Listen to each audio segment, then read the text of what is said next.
আসসালামু আলাইকুম। আমি লিলি, বাংলাদেশি ব্লগার লিলিস ফ্যামিলিতে সবাইকে আরও একবার স্বাগত জানাই। কাছে কিংবা দূরে, দেশে বা দেশের বাহিরে যে যেখান থেকে আমার আজকের ভিডিওটি দেখছেন, আশা করি আল্লাহর অশেষ রহমতে সবাই ভালো আছেন, সুস্থ আছেন। শুকর আলহামদুলিল্লাহ, আমরাও বেশ ভালো আছি।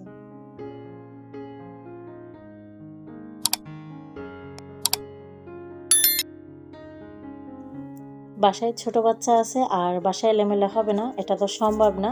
এই যে দেখেন আমার 3 বাচ্চা আমার ঘরের কি অবস্থা করে, এটা কিন্তু আমার প্রতিদিনের মানে সকাল বলেন বিকাল বলেন রেগুলার একটা ব্যাপার। তো এখন আমি হচ্ছে এদের সাথে অভ্যস্ত হয়ে গেছি বলতে পারেন, এলোমেলো থাকতে থাকতে। তো যাই হোক, যখন যতটুকু সম্ভব পরিষ্কার করে গুছিয়ে গাছিয়ে রাখার চেষ্টা করি। যদিও বাচ্চারা এলোমেলো করে ফেলে, তারপরে চেষ্টা করি যতটুকু সম্ভব ওদের মতো করে বা আমার মতো করে যেভাবে যখন সময় হয় তখন হচ্ছে সেভাবে গুছাই নিই। আমার আজকের ভিডিওটা একদম সকাল থেকে শুরু করছি, আশা করি আপনাদের কাছে একটু হলেও ভালো লাগবে। ভালো লাগলে প্লিজ ছোট্ট একটা লাইক দিয়ে ভিডিওটা কন্টিনিউ করবেন। আপনি যদি আমার চ্যানেলে নতুন হয়ে থাকেন তাহলে আমার চ্যানেলটা সাবস্ক্রাইব করে নেবেন, পাশে থাকা অল অপশনটি চালু করে দিবেন, যেন যে কোনো সময় নতুন ভিডিও আপলোড দিলে নোটিফিকেশন পৌঁছে যায় আপনার কাছে। আপনি আপনার মূল্যবান সময় এবং সুযোগ বের করে আমার ভিডিওটি দেখে নিতে পারেন। যারা অলরেডি এই কাজটা করে দিয়েছেন সবাইকে অসংখ্য ধন্যবাদ। তো এই যে সকালে চা নাস্তা কিন্তু অফ ক্যামেরাতে করে নিছি। আর আজকে হচ্ছে শুক্রবার, এটা হচ্ছে আমার শুক্রবারের দিনের যে ভিডিও সেটাই আপনাদের সাথে শেয়ার করতেছি। আপনাদের ভাইয়ারও আজকে হচ্ছে অফ ডে শেষ, কালকে থেকে অফিস শুরু হবে। তো যেগুলো কাজ এলোমেলো ছিল বা অগুছালো ছিল সেগুলো আজকে একটু করে নেওয়ার চেষ্টা করতেছি, যেন দেখা যাবে শনিবারের পর থেকে বাচ্চাদের স্কুল খুলবে। তো তখন হচ্ছে আর সময় হয়ে উঠবে না, ওভাবে এক সপ্তাহ পুরো বিজি থাকতে হবে বাচ্চাদেরকে স্কুলে নিয়ে যাওয়া আসা। তো সেই জন্য চেষ্টা করতেছি এখানে যে কাজগুলো ভারী ভারী আছে বা যে ধোয়া পালার কাজগুলো থাকে সেগুলো একটু গুছাই নিয়ে তারপর হচ্ছে ঘরটা পরিষ্কার করে গুছাই নিচ্ছি। এই যে আমার বিছানাটা গুছানো শেষ, আর তারপরে হচ্ছে গিয়ে এই যে মেঝেটা ঝাড়ু দিয়ে নিচ্ছি। এদিকে হচ্ছে আপনাদের ভাইয়া কিছু গাছ আনছে এরকম রুমের মধ্যে দেওয়ার জন্য, যেগুলো পাম গাছ বলা হয়। তো সঠিক নাম অবশ্য আমার জানা নাই, তো আপনাদের ভাইয়া বললে এটার নাম নাকি পাম গাছ, তা আমিও এটাই বললাম, ভুল না সঠিক সেটা জানি না। তো সেই গাছের পাতাগুলোই হচ্ছে বাচ্চারা ছিঁড়ে মেঝেতে একদম পোড়ায় ফেলছে। তো গাছের অবস্থাও দেখেন, পাতাগুলো কিন্তু একদম অনেকটা কম দেখা যাচ্ছে। তো এই গাছগুলো হচ্ছে এখনো পটে দিই নাই, আপাতত এভাবে রাখছি, পরে হচ্ছে সময় সুযোগ করে পটে দিয়ে নিব। অনেক সময় দেখা যায় বাচ্চা যে ঘরে আছে যতই গুছান আর যতই পরিষ্কার করেন দেখা যায় যে 5 মিনিটও রাখে না। আমার ঘরে কিন্তু এটা একদম কমন একটা জিনিস যে আমি এদিকে গুছাইছি, দেখা যাবে অন্য রুম যখন গুছাতে যাব এসে আবার এই রুমটা এলোমেলো করে ফেলবে। তো তারপরে হচ্ছে চেষ্টা করি সবসময় যতটুকু সম্ভব নিজের মতো করে গুছিয়ে পরিষ্কার করে রাখার। এভাবে হচ্ছে প্রত্যেকটা রুম আমি গুছাই নিয়েছি আর তারপরে হচ্ছে ঝাড়ু দিয়ে পরিষ্কার করে নিয়েছি।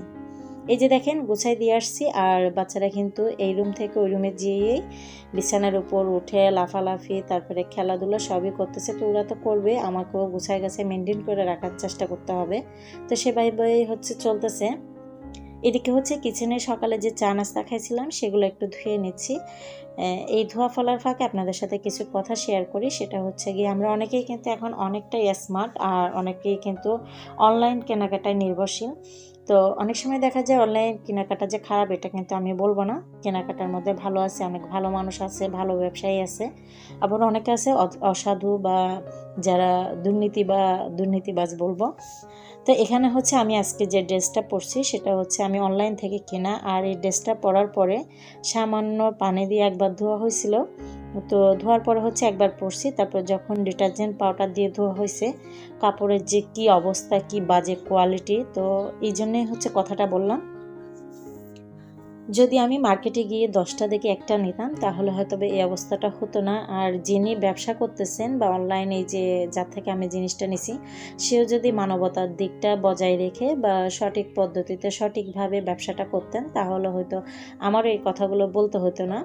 আসলে মানুষের কাণ্ডের মানে যে ভুল কাণ্ডগুলো করে থাকে বা ভুল কাজগুলো করে থাকে সেগুলোর উপরেই কিন্তু ভিত্তি করে মানুষকে ভালো মন্দ বিভিন্ন ধরনের কথা বলে থাকি আমরা বা বলি।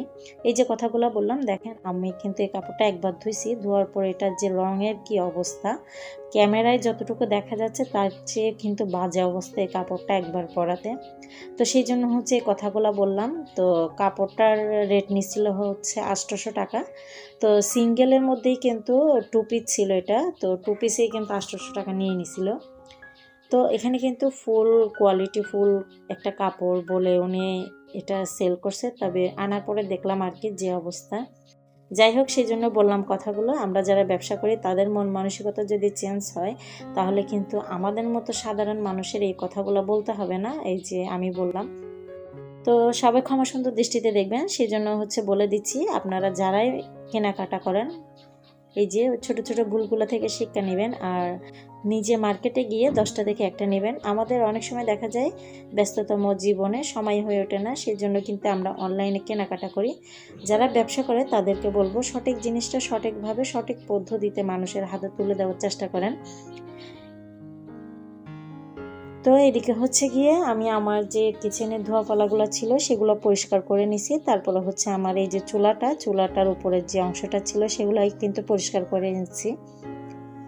পাশে হচ্ছে গিয়ে আমার বাসায় যে মেহমান আসছিল, তখন কিছু জিনিস বের করা হয়েছিল, সেগুলো কিন্তু তোলা হয় নাই, সেগুলোও গুছাই নেবো আস্তে আস্তে। তো এগুলো হচ্ছে ধুয়ে পাশে পানি ঝরা দিছিলাম। আর এটা হচ্ছে রান্নাবান্নার অংশ। এরপরে কিন্তু ফ্রেশ হওয়া, ঘর মোছা সব কিছু করে নিছি, তারপর হচ্ছে রান্না করতে আসছি। আজকে রান্নাবান্নাটা আগে করি নাই, কারণ হচ্ছে শুক্রবার আপনাদের ভাইয়া নামাজ পড়তে যাবে, বাচ্চারাও বাইরে যাবে, তো ওদেরকে আগে রেডি করাই দিয়ে পরে হচ্ছে রান্নাবান্নাটা করে নিচ্ছি। এখানে হচ্ছে কিছু পটল কষে নিচ্ছি খুব সুন্দরভাবে, তারপরে হচ্ছে কিছু রুই মাছ দিয়ে দিছি। রুই মাছগুলো কিন্তু আমি আগে কষাই রেখে দিছি, তারপরে হচ্ছে দিয়ে দিছি, একটু সামান্য পানি দিয়ে দিছি। তারপর হচ্ছে কিছুক্ষণ থেকে রান্নাটা সেরে নেব। আশা করি আমার আজকের ভিডিওটা আপনাদের কাছে একটু হলেও ভালো লাগছে। ভালো লাগলে প্লিজ ফ্রেন্ডস এবং ফ্যামিলির সাথে শেয়ার করে দিবেন, এবং লাইক দিতে তো একদমই ভুলবেন না। আমরা অনেকেই আছে ভিডিও দেখি তবে লাইক দিতে ভুলে যাই।